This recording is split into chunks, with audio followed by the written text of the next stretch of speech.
Hello everyone, welcome to Deepak Study Point. In today's class, we will do chapter number 3, exercise 3.2, question number 3. So our question is, form the pair of linear equation for the following problems and find their solutions by the substitution method. हमें क्या करना है, हमें ये जो problems they रखी है 6 points दे रखे हैं, तो इनमें हमें सबसे पहले तो इनकी लीनियर इक्वेशन बनानी है और उसके बाद में उनका सॉल्यूशन करना है सब्स्टिट्यूशन मेथड से। ओके, तो हम स्टार्ट करते हैं पॉइंट नंबर 1 से। पॉइंट नंबर 1 में क्या दे रखा है, the difference between two numbers is 26।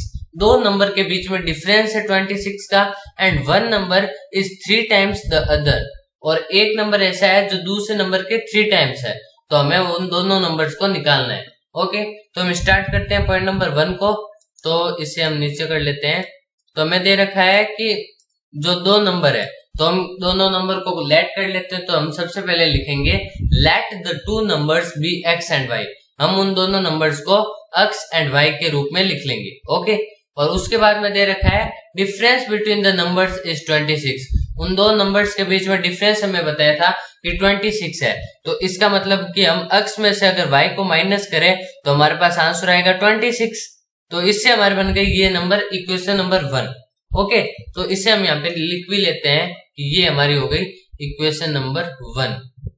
Okay, उसके बाद में सेकंड वाला पढ़ते हैं, one number is 3 times than the other, और एक नंबर ऐसा है वो दूसरे नंबर के 3 टाइम्स है।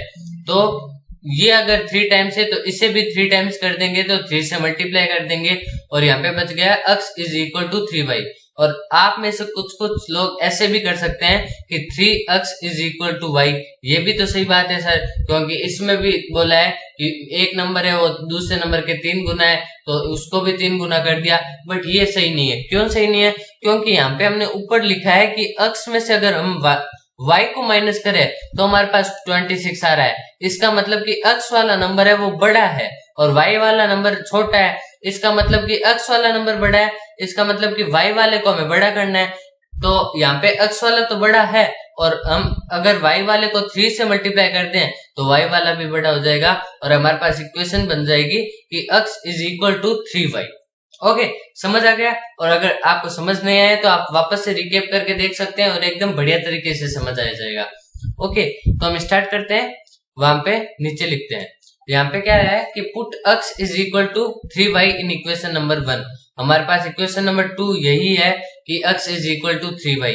ओके, तो इसे यहाँ पे लिखना भी हमें कि x is equal to 3y। हमारे पास ये इक्वेशन है, इक्वेशन नंबर 2। तो इसे हम यहाँ पे लिख लेते हैं इक्वेशन नंबर 2। ओके, तो ये इक्वेशन नंबर 2 से हमें x की वैल्यू पता चल गई 3y है। ओके, तो हम यहाँ पे लिख लेंगे नीचे की put x is equal to 3y in equation number 1। Equation number 1 में हमें x की जगह 3y लिखना है। तो यहाँ पे x था तो x की जगह हमने लिख लिया 3y और माइनस में y इज इक्वल टू 26। अब अगर हम 3y में से 1y माइनस कर दें तो हमारे पास बचेगा 2y इज इक्वल टू 26, और ये 2 यहाँ पे मल्टीप्लाई में है तो राइट साइड में जाने के बाद डिवाइड में हो जाएगा। तो y is equal to 26 upon में 2, और इसको अगर हम डिवाइड करें तो हमारे पास आंसर आ जाता है 13 और हमारे y की वैल्यू आ गई 13। ओके, अब हमारे पास y की वैल्यू आ गई 13, तो हम नीचे लिख लेंगे put y is equal to 13 in equation number 2। y की जगह हमें 13 लिखना है इक्वेशन नंबर 2 में, और हमारे पास इक्वेशन नंबर 2 थी कि x is equal to 3y। Okay, तो यहाँ पे x तो यहाँ पे एग्जैक्ट रह गया इज इक्वल टू, और 3 एग्जैक्ट रह गया। अब हमें y की जगह यहाँ पे लिखना है 13 और यहाँ पे हो गया x। उसके बाद में इज इक्वल टू, अब 3 को अगर हम 13 से मल्टीप्लाई करें तो हमारे पास आंसर आ जाता है 39, और हमें यही पूछा था कि x की वैल्यू क्या है, तो x की वैल्यू है 39 और y की वैल्यू क्या है, y की वैल्यू है 13, और हमने x और y को कोई भी दो नंबर माने थे। तो हम नीचे लिख लेंगे द नंबर्स आर 39 एंड 13। वो कोई भी नंबर्स है उनकी वैल्यू, एक नंबर की वैल्यू है 39 और दूसरे नंबर की वैल्यू है 13। ओके, तो पॉइंट नंबर 1 हो गया कंप्लीट। अब हम कर लेते हैं पॉइंट नंबर 2। तो हमारा जो पॉइंट नंबर 2 है उसे हम देख लेते हैं। हमारा पॉइंट नंबर 2, इसका थोड़ा कलर चेंज कर लेते हैं। तो यहाँ पे है the larger of to supplementary angles. तो हमें यहाँ पे दिए रखा है the larger of to supplementary angles axis the smaller by 18 degrees, find them.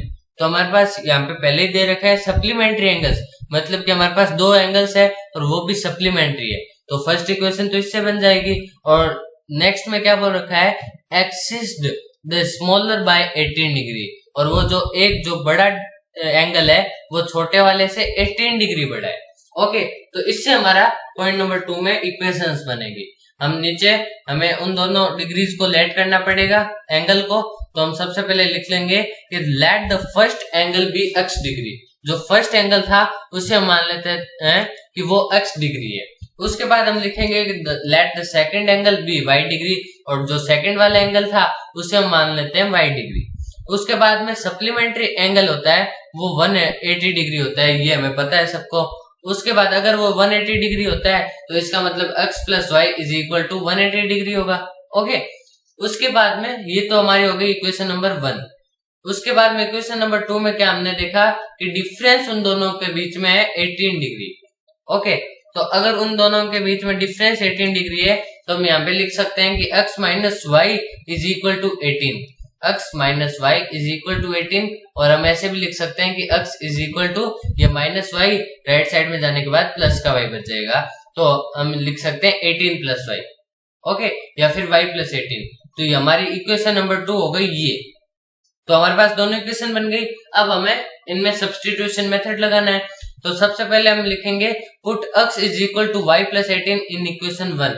Equation 1 में हमें x की जगह y प्लस 18 रखना है, तो इक्वेशन नंबर 1 हमारे पास है x plus y is equal to 180 degree. तो x की वैल्यू हम लिख देते हैं y प्लस 18, उसके बाद में plus y is equal to 180 degree. Okay, उसके बाद में ये यहाँ पे डिग्री लिख देते हैं, और ये y और ये y, दो y है, इसका मतलब 2y हो जाएगा, और 18 बच जाएगा और 180 हो गया। अब यहाँ पे 2y है तो यहाँ पे 2y लिख दिया, और ये 18 यहाँ पे प्लस में तो राइट साइड में जाने के बाद माइनस में हो जाएगा। तो अगर हम 180 में से 18 माइनस करें तो हमारे पास आंसर आ जाएगा 162, और y की वैल्यू क्या आएगी 162, और ये 2 यहाँ पे डिवाइड में चला जाएगा, तो 162 अपॉन में 2 इज इक्वल टू 81, तो y की वैल्यू हमारे पास आ गई 81। अब जो भी y की वैल्यू आई है इसे हम इक्वेशन नंबर 2 में पुट कर देंगे, तो y की वैल्यू हमारे पास आई है 81। इसे अगर हम इक्वेशन नंबर 2 में पुट करें तो हमारे पास क्या आएगा, x is equal to 81 plus 18, हमने y की जगह लिखा है 81, इसका मतलब कि इक्वेशन थी हमारे पास x is equal to y plus 18, और y की जगह हमने लिख दिया 81, तो 81 और 18 को अगर हम ऐड करें तो x की वैल्यू हमारे पास आ जाती है 99, और हमने यहाँ पे नीचे लिख दिया कि x की वैल्यू 99 है और y की वैल्यू 81 है, और नीचे ये भी लिख देंगे कि the two angles are 99 degree and 81 degree. Okay, यहाँ पे 99 डिग्री और यहाँ पे 81 डिग्री, और इसी के साथ पॉइंट नंबर 2 भी हो जाता है कंप्लीट। अब हम करते हैं पॉइंट नंबर 3। तो पॉइंट नंबर 3 हमारे पास है the coach of a cricket team buys 7 bats and 6 balls for ₹3800। तो सबसे पहली क्वेश्चन हमारी यहाँ से ही बन जाएगी कि एक जो क्रिकेट टीम का कोच है उसने 7 बैट और 6 बॉल 3800 रुपीज में बाय किए। उसके बाद वापस से उसने बाय की 3 बैट और 5 बॉल 1750 रुपीज में, और हमारी सेकंड इक्वेशन यहीं से बन जाएगी। और हमें अब बताना है कि एक बैट की कॉस्ट कितनी है और एक बॉल की कॉस्ट कितनी है। ओके, तो यहाँ पे हम इक्वेशन बनाते हैं। तो सबसे पहले बैट की कॉस्ट को लेट कर लेते हैं x, और बॉल की कॉस्ट को हम लेट कर लेते हैं y। तो यहाँ पे लिख लेंगे let the cost of bat be x and let the cost of ball be y। और हमारी फर्स्ट इक्वेशन थी कि coach of a cricket team buy 7 bats and 6 ball for ₹3800, तो 7x plus 6y is equal to 3800, और ये हमारी हो गई इक्वेशन नंबर 1। ओके, उसके बाद में नेक्स्ट में क्या है, later she buys 3 bats and 5 balls for ₹1750, और बाद में उसने 3 बैट और 5 बॉल खरीदे 1750 में। तो 3 मल्टीप्लाई बाय x मतलब 3 बैट और 5 मल्टीप्लाई बाय y, तो 5 बॉल इज इक्वल टू 1750। उसके बाद में अगर हमें इसके x की वैल्यू निकालनी है तो यहाँ पे तो 3x हो गया, और ये 5 है यहाँ पे प्लस में है, तो राइट साइड में जाने के बाद माइनस में हो जाएगा, तो 1750 माइनस 5y। उसके बाद ये 3 मल्टीप्लाई में x के साथ, तो राइट साइड में जाने के बाद डिवाइड में हो जाएगा, तो 1750 माइनस 5y अपॉन में 3 हो जाएगा। ओके, तो ये हमारी हो गई इक्वेशन नंबर 2 थी ये तो। ओके, अब हमने x की वैल्यू निकाल ली 1750 माइनस 5y अपॉन में 3।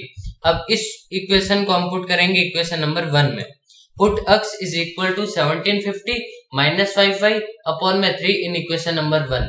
तो इक्वेशन नंबर 1 में पुट कर लेते हैं। इक्वेशन नंबर 1 हमारे पास थी 7x plus 6y is equal to 3800। तो 7 हो गया और x की जगह हमने लिख लिया 1750 माइनस 5y अपॉन में 3 प्लस में 6y इज इक्वल टू 3800। अब 7 को 1750 से मल्टीप्लाई करते हैं तो हमारे पास आंसर आता है 12250। उसके बाद 7 को 5y से मल्टीप्लाई करते हैं तो हमारे पास आंसर आता है 35y।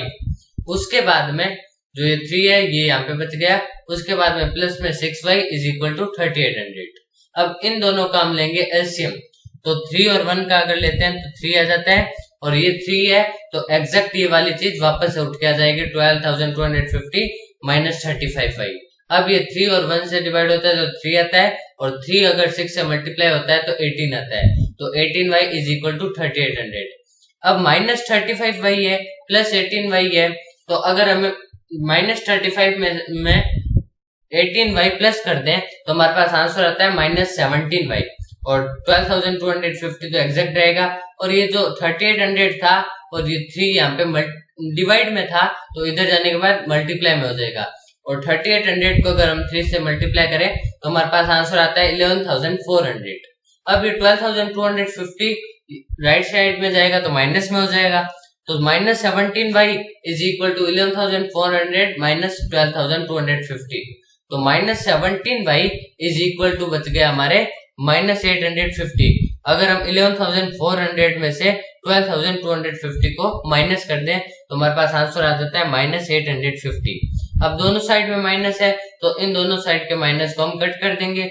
उसके बाद में यहाँ पे y के साथ 17 मल्टीप्लाई में है तो राइट साइड में जाने के बाद डिवाइड में हो जाएगा और 850 में से अगर हम 17 को डिवाइड करते हैं तो हमारे पास आंसर आता है 50 और यही हमारा y की वैल्यू हो जाएगी। तो हम लिखेंगे put y is equal to 50 in equation number 2।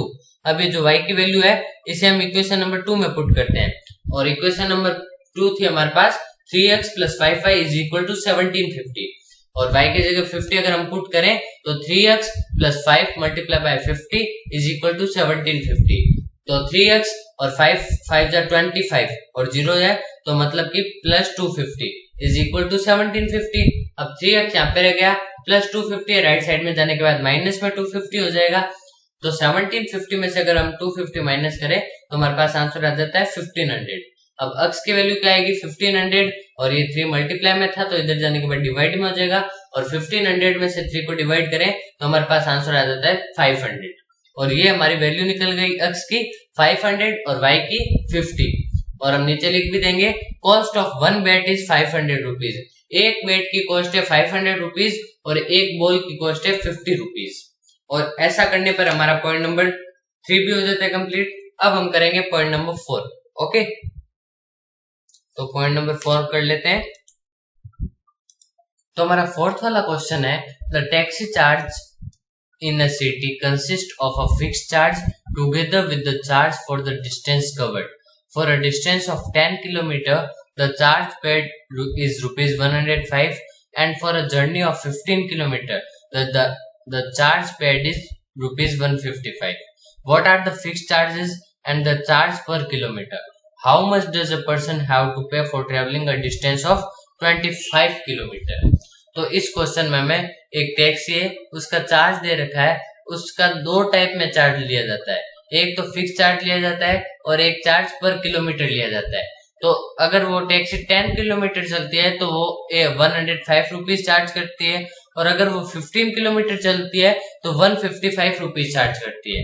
तो इन दोनों से हमें दो इक्वेशन मिल जाएगी और एक हमें बताया कि फिक्स चार्ज बताना है हमें और चार्ज पर किलोमीटर हमें उनकी प्राइस बतानी है। और अगर कोई कस्टमर वो 25 किलोमीटर जाना चाहे तो उसे कितने रुपीज पे करने पड़ेंगे वो भी हमें बताना है। तो सबसे पहले हमें फिक्स चार्ज को लेट कर लेंगे और उसके बाद में चार्ज पर किलोमीटर को भी लेट कर लेंगे। तो सबसे पहले फिक्स चार्ज को हम लेट कर लेते हैं x। ओके, तो हमने लिख लिया फिक्स चार्ज को x और लेट द चार्ज ऑफ पर kilometre of taxi is y, और पर किलोमीटर को हमने मान लिया y, और हमने बोला था कि 10 किलोमीटर के लिए वो चार्ज करता है 105। तो अक्स तो हो गया फिक्स चार्ज, प्लस में 10 मल्टीप्लाई बाय y, 10 हो गया किलोमीटर के लिए, और 1 किलोमीटर का चार्ज करता है y रुपीज, तो 10 मल्टीप्लाई बाय y, और इन दोनों का अगर हम इक्वल करें तो 105 आता है, और ये हमारी हो गई इक्वेशन नंबर 1। उसके बाद में 15 किलोमीटर के लिए वो लेता है 155 रुपीज, तो x plus 15y is equal to 155, और ये हमारी हो गई इक्वेशन नंबर 2। अब हमें इस इक्वेशन नंबर 2 में से x की वैल्यू निकालनी है, तो x तो यहाँ पे रह जाएगा और 15y राइट साइड में चला जाएगा, तो 155 और माइनस 15y, और ये हमारी निकल जाएगी x की वैल्यू, और ये x की वैल्यू हम इक्वेशन नंबर 1 में पुट कर देंगे। Put x is equal to 155 minus 15y in equation number 1। x की वैल्यू की जगह ये चीज हमें इक्वेशन नंबर 1 में पुट करनी है, तो हम पुट करेंगे, लेकिन उससे पहले इक्वेशन नंबर 1 बता देता हूँ क्या है। x plus 10y is equal to 105 है, तो x की जगह हम लिख लेंगे 155 माइनस 15y, उसके बाद में plus 10y is equal to 105।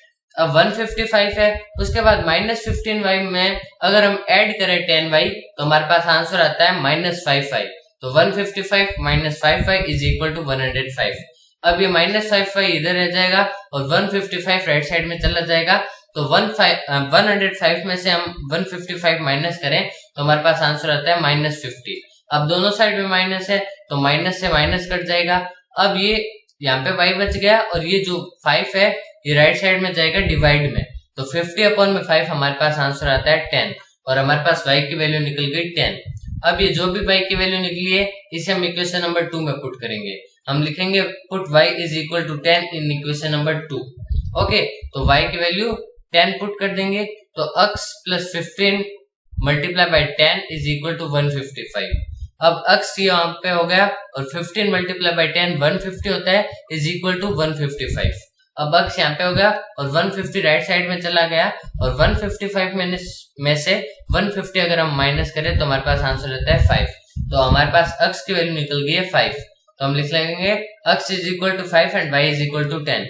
तो इसका मतलब फिक्स चार्ज टैक्सी का है 5 रुपीज, क्योंकि x हमने माना था, और चार्ज पर किलोमीटर है जो कि हमने माना था y, और वो निकला 10।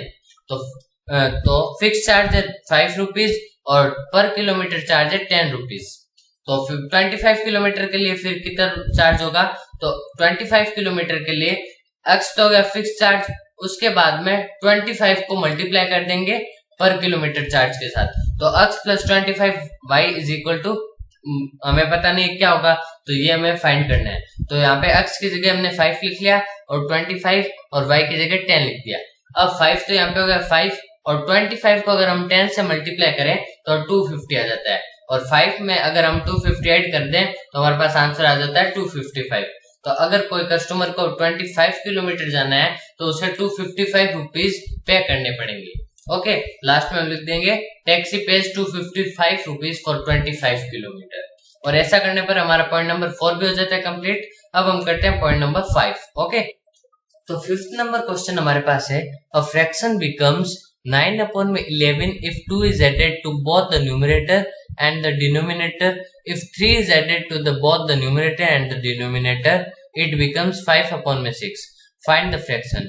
तो इस क्वेश्चन में एक फ्रैक्शन है जिसमें अगर हम डिनोमिनेटर और न्यूमरेटर में दोनों में 2 ऐड कर दें तो हमारे पास वो फ्रैक्शन बन जाएगी 9/11, और अगर हम उन दोनों में 3 ऐड कर दें तो हमारे पास फ्रैक्शन बन के आएगी, वो आएगी 5/6। तो हमें एक्चुअल फ्रैक्शन बतानी है, तो कैसे बताएंगे? सबसे पहले न्यूमरेटर को लेट कर लेंगे और डिनोमिनेटर को लेट कर लेंगे। ओके, तो सबसे हम पहले लेट कर लेते हैं न्यूमरेटर को, तो सबसे पहले लिख लेते हैं let the numerator of the fraction is x। तो न्यूमरेटर को हम मान लेते हैं x है और डिनोमिनेटर को हम मान लेते हैं y है। और सबसे पहले हमारे पॉइंट नंबर 1 में बोल रखा है कि अगर हम 2 ऐड करें बोथ में तो हमारा फ्रैक्शन बनेगी 9/11। तो हमारे पास न्यूमरेटर हो गया x और डिनोमिनेटर हो गया y। अब इन दोनों में हमने अगर 2 ऐड किया तो हमारे पास आंसर आ जाएगा 9/11। अब इसमें हम क्या करेंगे, इसमें हम इसको सही से सॉल्व करेंगे क्रॉस मल्टीप्लाई करके। ओके, तो क्रॉस मल्टीप्लाई कर लेते हैं, 1 सेकेंड, इसको सही कर लेते हैं हम। उसके बाद हम इसे क्रॉस मल्टीप्लाई करेंगे। अब क्रॉस मल्टीप्लाई अगर हम करते हैं तो 11 को मल्टीप्लाई हो जाएगा x प्लस 2 से, और उधर 9 का मल्टीप्लाई हो जाएगा y प्लस 2 से। अब 11 x से मल्टीप्लाई होता है तो 11x आ जाता है, और 11 2 से होता है तो प्लस 22, उसके बाद में 9y और प्लस में 18, उसके बाद में 11x यहाँ पे रह गया, और ये 9y है ये इधर आ गया तो माइनस 9y हो गया, और यहाँ पे 18 था और प्लस 22 राइट साइड में आ गया तो माइनस 22 हो गया। तो 11x minus 9y is equal to 18 minus 22 होता है हमारे पास -4, और ये हमारी हो गई equation number 1। And next equation number 2 कैसे निकालेंगे, 3 3 ऐड करना है दोनों में, तो अगर हम 3 3 ऐड करते हैं तो हमारी फ्रैक्शन बनती है 5/6। तो इसको भी क्रॉस मल्टीप्लाई कर लेते हैं, 6 को मल्टीप्लाई करते हैं x प्लस 3 से, और 5 को मल्टीप्लाई करते हैं y प्लस 3 से। तो 6 को x से करते हैं तो 6x, और 6 को 3 से करते हैं तो 18, 5 को y से करते हैं तो 5y, 5 को 3 से करते हैं तो 15। अब ये 5y right left hand side में जाएगा तो माइनस में 5y हो जाएगा, तो 6x पहले का minus 5y is equal to 15 यहाँ पे पहले का है, और ये 18 राइट साइड में गया तो माइनस 18 हो गया, और 15 माइनस 18 हमारे पास आंसर आता है -3, और ये हमारी हो गई इक्वेशन नंबर 2। अब हमें इक्वेशन नंबर 2 से x की वैल्यू हमें निकालनी है, तो हम क्या करेंगे कि 6x तो यहाँ पे रह गया, और ये जो -5y है ये राइट साइड में चला जाएगा और प्लस में 5y हो जाएगा, तो -3 पहले का था और प्लस में 5y बच गया। अब ये 6 यहाँ पे मल्टीप्लाई में है तो राइट साइड में जाने के बाद डिवाइड में हो जाएगा, तो x की वैल्यू क्या आएगी -3 प्लस 5y अपॉन में 6। ओके, अब इस x की वैल्यू को हम इक्वेशन नंबर 1 में पुट करेंगे, तो put x is equal to -3 plus 5y upon में 6 इन इक्वेशन 1। तो इक्वेशन 1 में अगर हम पुट करें तो 11 मल्टीप्लाई बाय x, तो x की वैल्यू -3 प्लस 5y अपॉन में 6, माइनस में 9y इज इक्वल टू -4। अब 11 को 3 से मल्टीप्लाई करते हैं तो -33, 11 को 5y से करते हैं तो प्लस 55y अपॉन में 6, और -9y इज इक्वल टू -4। अब हम क्या करेंगे, इसमें एलसीएम ले लेंगे, तो एलसीएम लेते हैं तो हमारे पास नीचे आता है 6, अब 6 आता है तो इससे तो एग्जैक्ट लिख लेंगे -33 प्लस 55y। अब 6 को 1 से करते हैं तो 6 आता है, और अब 6 9 जा हमारे पास होता है 54, तो -54y इज इक्वल टू -4। अब ये 6 यहाँ पे डिवाइड में तो इधर जाने के बाद मल्टीप्लाई में हो जाएगा, और यहाँ पे 55y में से अगर हम 54y माइनस कर दें तो हमारे पास आता है 1y। ओके, तो -33 plus y is equal to -24। अब हम क्या करेंगे, ये -33 को राइट साइड में लेकर जाएंगे, और तो ये बन जाएगा प्लस में 33, तो y की वैल्यू क्या आ जाएगी -24 प्लस 33, तो y की वैल्यू हमारे पास आ जाएगी 9। ओके, तो y की वैल्यू आ गई है 9। अब जो भी ये y की वैल्यू आई है इसे हम इसे नंबर 2 में पुट करेंगे। ओके, तो इसे 2 में पुट कर लेते हैं, तो यहाँ पे हम लिख लिया है कि 6x माइनस में 5, और यहाँ पे मल्टीप्लाई में y था तो y की जगह हमने लिख लिया 9, उसके बाद इज इक्वल टू -3। अब ये यहाँ पे 6x हो गया, और -5 9 से मल्टीप्लाई हुआ तो -45 इज इक्वल टू -3। अब 6x यहाँ पे रह गया, और -45 राइट साइड में गया तो +45 हो गया, -3 और +45 हमारे पास आंसर आता है 42। अब ये 6x तो 6 मल्टीप्लाई में x के साथ तो उधर जाने के बाद डिवाइड में हो जाएगा, तो x की वैल्यू क्या आएगी 42 divide by 6 is equal to 7, तो x की वैल्यू हमारे पास आ गई है 7। तो हम नीचे लिख लेंगे x की वैल्यू 7, y की वैल्यू 9, और इसकी वजह से फ्रैक्शन क्या बनेगी, और हमें पता है कि फ्रैक्शन में x था न्यूमरेटर, तो x ऊपर वाला यहाँ पे लिख लिया, उसके बाद डिनोमिनेटर में था y, तो y यहाँ पे लिख लिया, और x की वैल्यू हमारे पास निकली है 7 और y की वैल्यू हमारे पास निकली है 9, तो फ्रैक्शन हो जाएगी 7 अपॉन में 9। अब हम कर लेते हैं पॉइंट नंबर 6। ओके, तो हमारा 6th वाला क्वेश्चन है 5 years hence the age of Jacob will be 3 times that of his son. 5 years ago Jacob's age was 7 times that of his son. What are their present ages? हमें क्या दे रखा है, इसमें दे रखा है कि एक पर्सन है जिसका नाम है जेकोब, और उसके सन के एज के बीच में हमें कुछ डिफरेंसेस दे रखे हैं। ये बोल रहा है कि 5 years hence मतलब कि आज से 5 साल बाद जेकोब की एज उसके बेटे की एज के 3 टाइम्स बढ़ जाएगी, और आज से 5 साल पहले जेकोब की एज उसके सन से 7 टाइम्स ज्यादा थी। तो इससे हमें पता लगाना है कि उसकी प्रेजेंट एज क्या है और उसके सन की प्रेजेंट एज क्या है। तो कैसे पता लगाएंगे? सबसे पहले हम मान लेते हैं, लेट कर लेंगे उसकी प्रेजेंट एज और उसके सन की प्रेजेंट एज। तो हम लिख लेंगे let the present age of the Jacob is x years and let the present age of his son is y years। तो उसकी एज तो मान लेते हैं x ईयर है और उसके बेटे की एज मान लेते हैं y years है। अब ये क्या बोल रहा है? 5 years hence, मतलब कि आज से 5 साल बाद। तो सबसे पहले 5 साल बाद बोला है तो इन दोनों में हम ऐड कर लेंगे 5। तो इसमें x में ऐड करते हैं 5 और y में भी ऐड करते हैं 5। उसके बाद ये क्या बोल रहा है? The age of Jacob will be 3 times। Jacob की एज है वो 3 times हो जाएगी। तो अगर जेकब की एज 3 times होती है तो उसके सन की भी एज हम 3 times कर दे तो हमारे इक्वल आ जाएगा। तो हमने यहाँ पे उसके सन की एज में 3 times कर दिया। बहुत बार बच्चे बहुत बड़ी गलती यही करते हैं कि वो यहीं 3 लगाते हैं, बट यहाँ 3 नहीं लगेगा। क्यों नहीं लगेगा? क्योंकि यहाँ पे 3 इसलिए नहीं लगेगा क्योंकि उसकी तो एज 3 times है। तो अगर हमें इक्वल करना है तो उसके सन की एज 3 times करना पड़ेगा। तो यहाँ पे x + 5 हो गया। अब ये 3 है, अब ये y से मल्टीप्लाई होगा तो 3y बन गया। उसके बाद 3 होगा 5 से मल्टीप्लाई तो 3 5 जा 15 हो गया। उसके बाद में ये जो 3y है ये लेफ्ट साइड में आएगा तो -3y हो जाएगा। तो x - 3y is equal to ये 15 यहाँ पे पहले का ही है और ये 5 यहाँ पे राइट साइड में है तो -5 हो गया। ओके, उसके बाद में x - 3y is equal to 15 में से अगर हम 5 को माइनस कर दे तो हमारे पास आंसर आता है 10 और ये हमारी हो गई इक्वेशन नंबर 1। ओके, अब यहाँ पे हमें बाद में दे रखा है कि 5 years ago Jacob age was 7 times that of his son। हमें आगे वाली लाइन ही नहीं पढ़नी, सबसे पहले यहाँ पे दे रखा है 5 years ago मतलब कि 5 साल पहले। तो सबसे पहले उन दोनों के एज में से 5 साल कम कर दो। तो अगर हम x में से 5 माइनस करें, y में से 5 माइनस करें तो 5 साल पहले की एज हो गई। और इसमें बोल रखा है कि जेकब की एज है वो 7 times थी। तो जेकब की 7 टाइम थी तो उसके सन की भी 7 टाइम कर देते हैं। तो x - 5 यहाँ पे हो गया। अब ये 7y से मल्टीप्लाई होगा तो 7y हो गया और 7 - 5 से मल्टीप्लाई हुआ तो -35 हो गया।